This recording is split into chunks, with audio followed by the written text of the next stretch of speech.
while we were on our little bit of a hiatus, you had completed the Dopey challenge. I remember It did.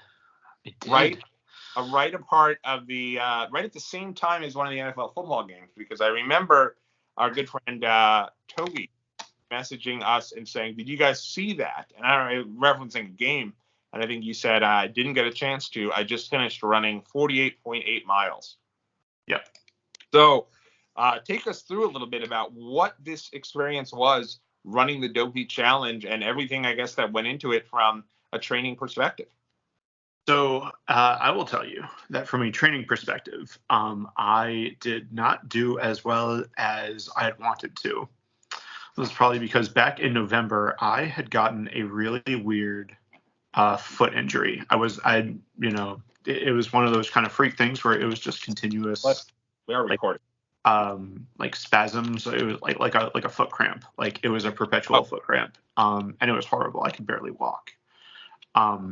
And it was kind of a lingering thing where even a week or two afterwards, I was just able to kind of walk and move around without pain and stuff like that. Wow. So, and that was right before I didn't start running again until after Thanksgiving.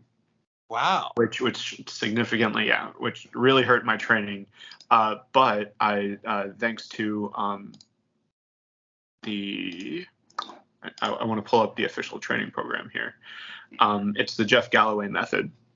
So Jeff Galloway, very, very famous runner, has run a ton of marathons and that kind of thing. He has a very strong partnership with runDisney. And so they actually, on the runDisney website, they have a bunch of different training programs that you can do. So I did the Dopey Challenge training program. And I will tell you that it worked wonders for me, even though I kind of had to start it halfway through. It definitely helps both with, targeting, managing expectations, building up that pace, getting comfortable with pacing and that kind of thing. So highly recommend if you are, even if you are an experienced runner, if you are looking to kind of do any of these challenges, I would definitely check that out on that website. It sounds incredible. Yeah. And we'll link it in the description here for the video. But for those who don't know, what does the Dopey Challenge entail? Dopey Challenge entails 4 different races spread across 4 different days. So you run 1 race a day, and it gets progressively longer each day. So Thursday, you run a 5K, which is 3.1 miles. Friday, you run the 10K, which is 6.2 miles. 3.1 miles sounded like a lot for me. Yeah. Yikes. Saturday, you run the half marathon, which is 13.1 miles. And then Sunday is the big shebang. It is 26.2 miles. And most of these start like crack of dawn, right? Because they do it before the parks open?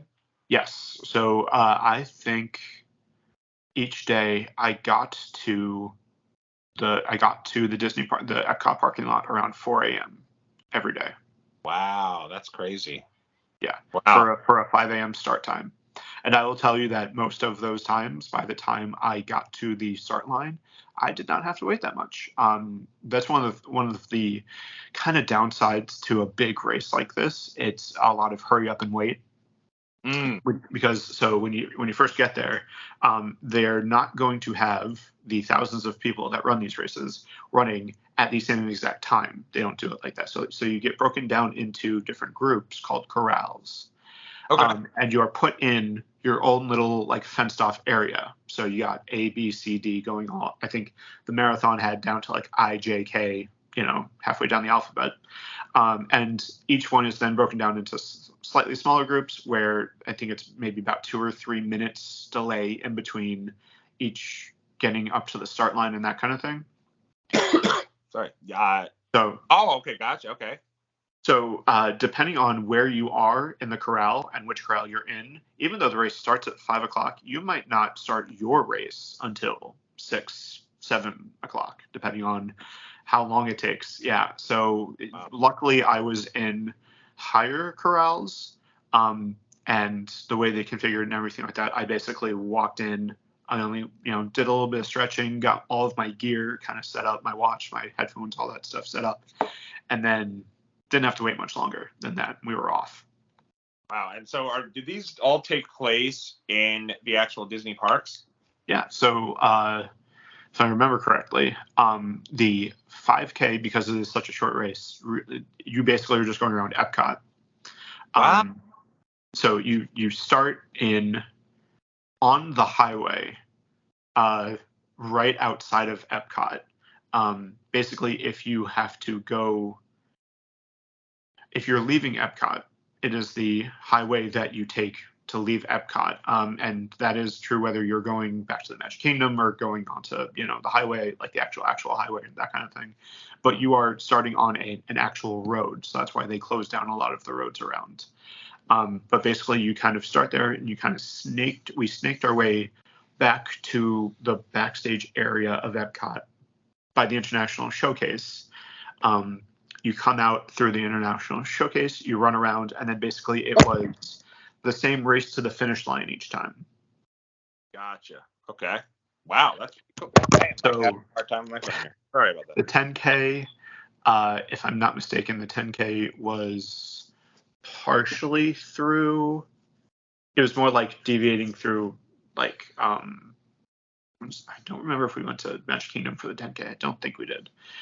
Definitely went through Magic Kingdom through the half marathon. And then for the marathon, you go through all 4 parks. Wow, that's so cool. That's awesome. So do you take a minute while you're running around? Do you take it in to be like, wow, I'm literally running in Disney World right now?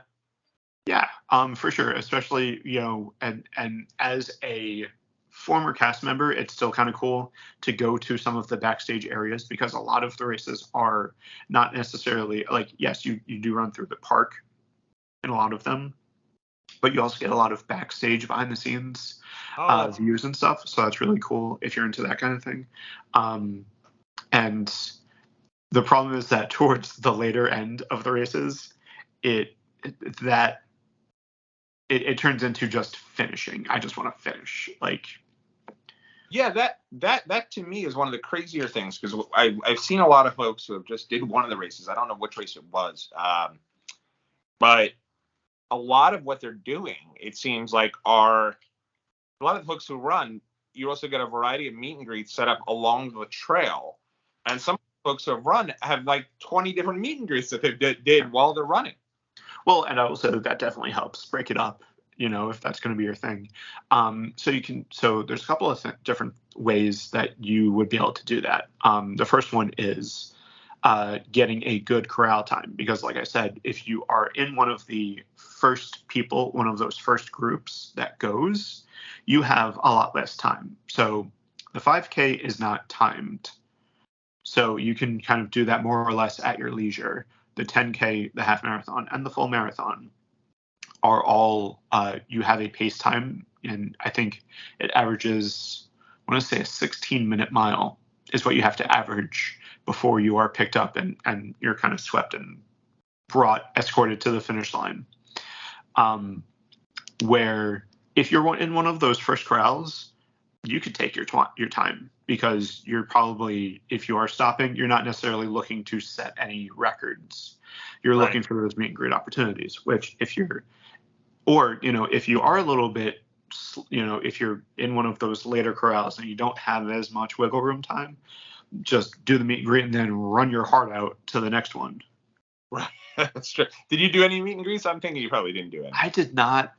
Mostly, number one, because I was by myself and I do kind of focus in. And a lot of times, even though now that I've started running with my phone, I would have been able to. Or, you actually don't even need to, because they register it by your bib. So you don't even need to like give your own phone or anything like that. You don't need to be wearing a magic band. Everything's done by your phone, by your bib. But I was by myself and I wasn't in costume, so I personally didn't necessarily see a lot of like need to do it. I'm kind of in the zone. I'm doing my thing out there. I will say that we are registered as a group for Wine and Dine, which is the race coming up in November. And that one, I do believe we do plan on taking pictures because we will be in costume. Oh, that's going to be fun. Is that down in Orlando as well? Yeah. Oh, very cool. That's awesome. Yeah. I think one of the tidbits for me that I really enjoyed knowing some of your story as it was going on was that you actually, because you finished the first 2 days of the race so soon, actually went to work on both of those days. Is that correct? I did. And it's not that. So my point of view was, because this is so early and because I finished them, I knew I was going to be able to finish them fairly early. I knew that I was going to be able to have time to go home, take a shower, and get ready, because really, not, I don't mean this in any sort of braggy way or anything like that, but when you're running a half marathon and a marathon as well, a 5K is nothing. Yeah. 5K, Yeah. 5K was my bare minimum when I was training. And then 10K, yeah, that is definitely still a significant amount of time to be running. But the thing is that it wasn't, I wasn't exhausted. I wasn't like, let me now go and pass out or anything like that. Like, let me go, I need to recover now because I just ran a 10K. I definitely had to after the marathon for sure. But I was like, what am I going to do the rest of the day? Like, my day will be done by 7:00. I didn't feel justified to taking the day off. Well, and what's so interesting there is I also feel like you're probably so amped up and ready. It's not like race ends. It's not like you're immediately like, "Whoo, I can't wait to just all collapse in bed." You're good to go, Yeah, for sure. I feel like I'd be like, I remember when I went to visit you, and I was, just not ready for any sort of running whatsoever. I totally out of shape, ready to, don't ever run. I'm just once in a blue, I'm on an elliptical, and here I am now trying to actually run. But even after that, even after being like, boy, this is the worst, I still was not like, now I'm exhausted, I'm ready to go. It's like, you just ran outside. Yeah. So why not? Hey, I don't blame you. Why burn a day and not have anything to do? Yeah. My PTO is a little bit more valuable to me than the ways on that kind of thing. I like it, and it's so crazy to me that, like, what's that? Oh. I think one of the cooler pieces of it is that, here you are, you're a teacher, and your students have no idea that before they got there that day, you were out running a 5K to start your morning and in the middle of Disney World. Like, I thought they knew. Cool. I told them, and they knew. Oh, they knew. Oh, gotcha. Yeah. Well, because as a matter of fact, one of the other teachers that I work with ran the marathon as well. So we had been talking about it, and her daughter was in one of my classes. So when I was there in the morning, she was like, "Why are you here? You just ran a race." Oh, wow. Well, because her mom probably wasn't. Right. Well, so her mom only did the marathon, but even the day after, she was like, yeah, no. I did. I will say a couple of days afterwards, I was fairly sore. I'm sure. And you have to have, I'm assuming, specific shoes to go running, right? Like, I can't wear my. No, you gotta. Yeah, no. It's a very significant investment. Yeah. No, well, that's good. I think it's great. I'm proud of you for getting it done, representing Disney 101, even while we were on our hiatus, to go ahead. Sure. Who do you think, if you did do a meet and greet, do you see them on your way? Oh yeah, and one of the things is, like, you can see them, and that sometimes is enough for me to keep going. Yeah. Where I see them on the course, and they pull up some fairly either obscure, rare, or you also have the very popular ones, right? But some of the meet and greets that you get out there, you can practically only get when you're doing a runDisney race. It's incredible. Yeah, or very special events. Someone on Instagram that we follow, I think Brent Dodge might be his name, and he had some really cool meet and greets from his last race. I did think, like, the folks doing that must just not care about personal records or anything like that, because it's just all out of whack taking all these breaks. Well, and I will tell you a couple of other things about personal record, and why Disney races are not for personal records. Number one, there are way too many people. Ah, right. And bottlenecks get really bad in certain places. Probably cranky at some point during. Yeah. So and that is honestly, like, part of it is just getting away from people. And so, there's a certain amount of some of it takes a lot of willpower to not just want to run past everyone just to get away from people. Again, one of the benefits of being in a higher corral, one of the first ones, is you have less people that, there's less traffic that you have to work your way through.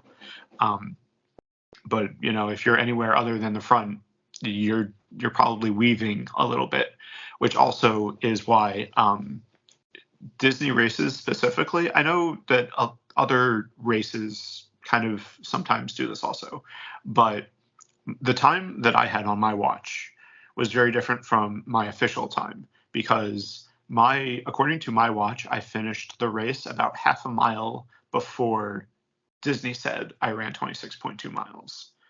Oh, interesting. And there's a couple of reasons for that. The first one being that when this is unconfirmed, but I'm pretty sure that this is what happens.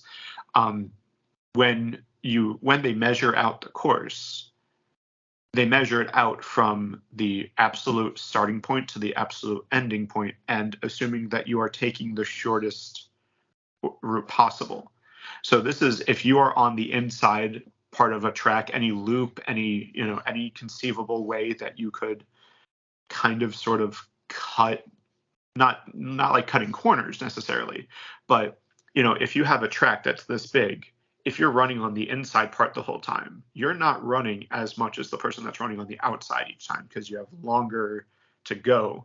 Also, if you're going to be weaving in and out and you have to run around people, those are extra steps that your watch might count that don't necessarily count to your actual distance.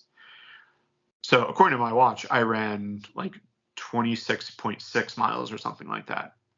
Wow. That's pretty crazy.